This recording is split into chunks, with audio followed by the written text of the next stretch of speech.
Did you get all the people who are scheduled to today? We even got the really important one whose name starts with a D. Yes, great work today. Good job of getting him. It was supposed to be a guy? What did you do? Almost everybody is united in mourning after Dolly Parton passes away. Then there's those freaks on the internet absolutely crashing out. Hey guys, welcome back to Brad vs. Everyone, your home for independent and nonpartisan commentary and analysis on politics, media, internet insanity, and more. This one is in that latter category of the insanity we see every time we open social media, because something very sad happened. Obviously, most people have probably heard about it by now, but Dolly Parton, the American icon and legendary singer-songwriter, did pass away. May she rest in peace. I just recently was at the Country Music Hall of Fame, and they had a whole exhibit about her, and she really is just a genuine inspiration of a delightful person all around, of somebody who made an amazing impact on so many different walks of life, often quietly engaging in really widespread and significant acts of charity that she did not feel the need to put her name all over or take huge victory laps for. So just really, what an amazing person. And one of the final people, really, I mean, I'll share this tweet from Nathan McDermott. We probably won't ever see anything like this for the rest of our lives. And then it's a screenshot of two different tributes to Dolly Parton, one from the Democratic Socialists of America and one from Donald J. Trump. And it's obviously, this tweet is meant a little bit in jest, but a little bit not. I mean, Dolly Parton is probably one of the final people in modern American life where there's this bipartisan admiration for her. And part of that is because she was very strategic in not, hyper politicizing herself. And then she was such an American icon and involved in so many different things that people appreciate. So that, I think, is something wonderful. But unfortunately, the internet being the internet, and particularly TikTok being TikTok, some people had to go and ruin it and respond to this tragic news in deranged and hyper-politicized ways. So one, for example, that got a lot of traction online is a post from a non-binary lesbian, so a deeply confused woman named Sade on TikTok with nearly 500,000 followers. Now, I can't show you the actual video because it has copyrighted music, but this video is this woman crashing out, or them crashing out and crying because of the news with a Dolly Parton song playing. And then the text in big letters says, "Why is it never Trump?" And I just thought this was really sad, but she wasn't alone in this. Here's another video of a TikToker instantly making Dolly Parton's death about Donald Trump. Let's watch that. All right, did you get all the people who are scheduled to die today? Yes, we did. We even got the really important one whose name starts with a D. Yes, great work today. Good job of getting him. Him, you said? It was supposed to be a guy? Yeah, him. Who else was it supposed to be? What did you do? Get it, guys? It's funny because they want Trump to die. I don't know, man. I just find this sad. The kind of psychological unwellness that radiates from this.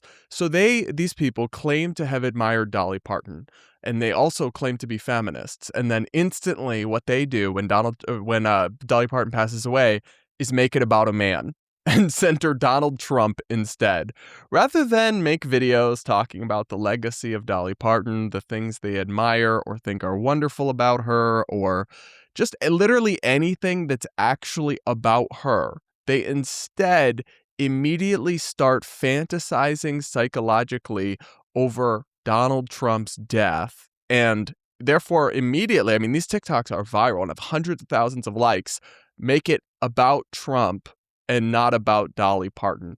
It all comes off as so deranged. It's like, listen, I'm a very big Trump critic these days, but having that level of obsession or hatred or animosity towards any politician is really, really, I think, disturbing and means that you are allowing politics to invade your life and take over your brain in a deeply unhealthy way. And then it's so profoundly disrespectful to Dolly Parton, who you said they say they admire, they say they care about, and then they immediately distract from her death and hyper-politicize it, which is one, just a gross thing to do, but also kind of directly contradicts Dolly Parton and who she was and what she stood for, because she was always somebody who she did speak out on certain causes, like promoting acceptance for gay people and other things, but she tried to avoid making herself a political figure because she knew her lane and she knew that she didn't have the entire answers to the world,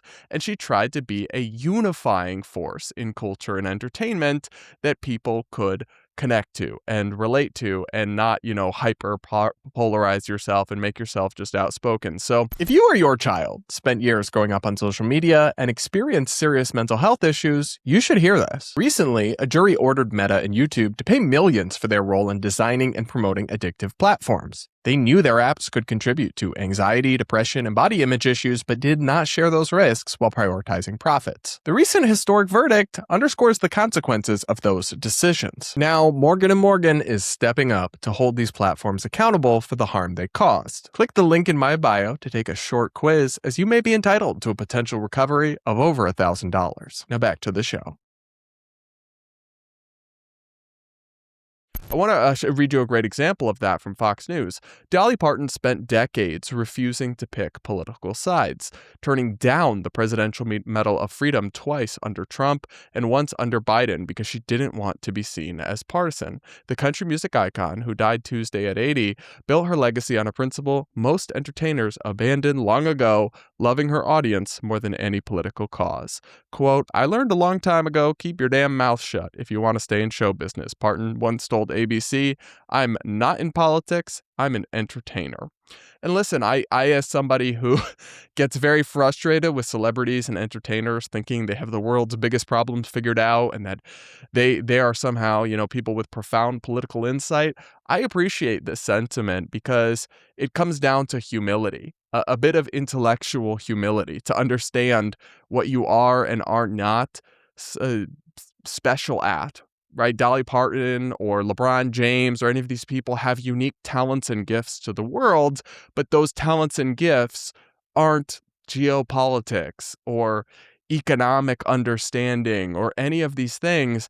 Yet many of these celebrity types seem to think that because they've become successful or famous for one thing, that therefore they're entitled to not just have opinions like anyone else about other things that other people spend their lives studying and working on, but actually that their opinions are of somehow outsized importance. And not only that, but then they have the audacity to very harshly judge people who don't share their opinions as if the issues are all so simple and they have everything figured out. I've always found that very frustrating, and I admire greatly that while Dolly did have things she spoke out about, and she's of course entitled to do, she engaged in a way that was never hyper-partisan or hyper-political and always did radiate with humility for the fact that she was, at the end of the day, an entertainer, not a politician or an economist or a geopolitical analyst. And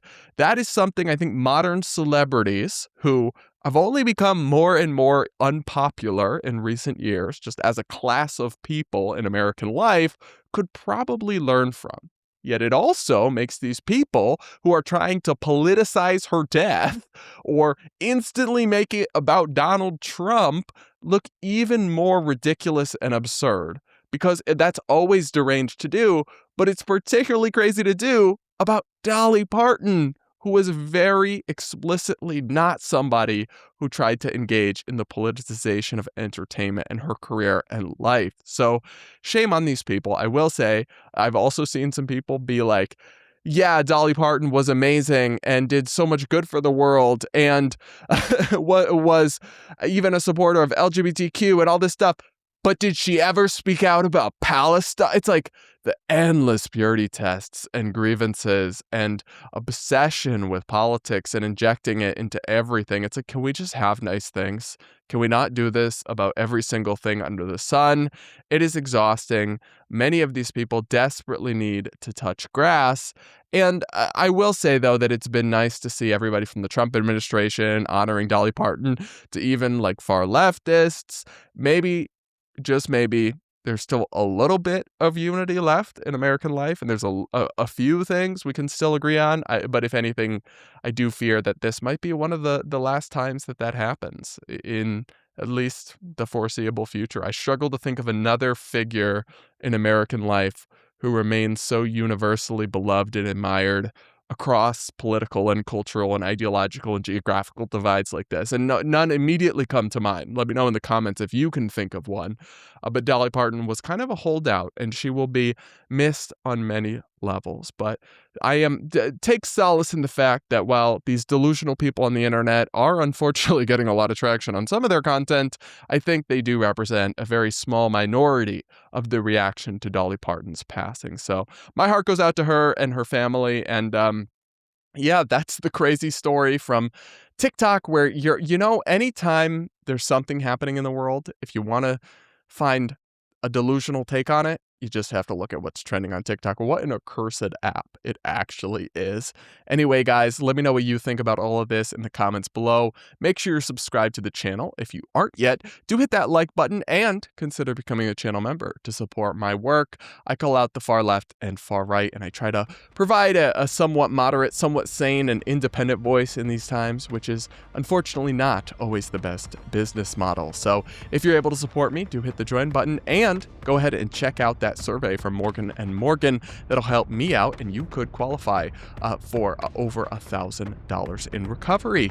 Anyway, guys, we will leave it there for this one and be back with more real soon.